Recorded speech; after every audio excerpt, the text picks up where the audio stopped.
How to receive customer's order. First, write down the date, time, and item na order ni customer. Separate the printables and consumables na gagamitin. Don't forget to write the total amount, recheck para iwas short and charge.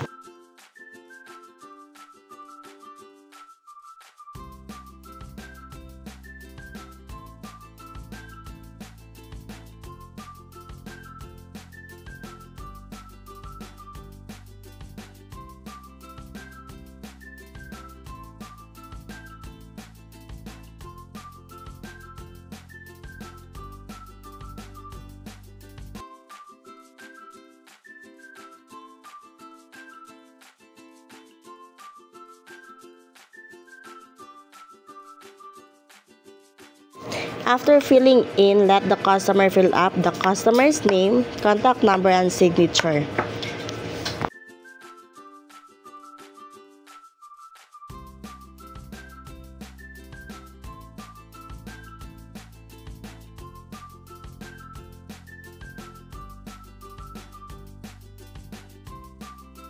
Pagkatapos magsulat ni customer, sulatan ang claim stub at ibigay ito sa kanya.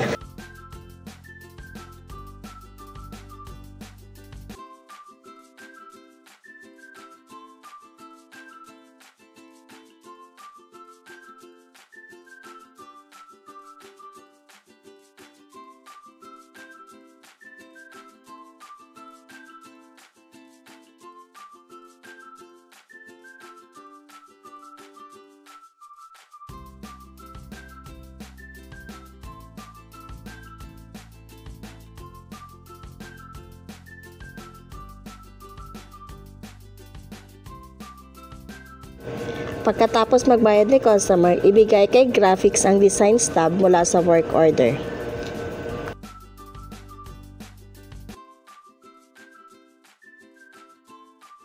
At huwag kalimutang isulat sa whiteboard ang pending.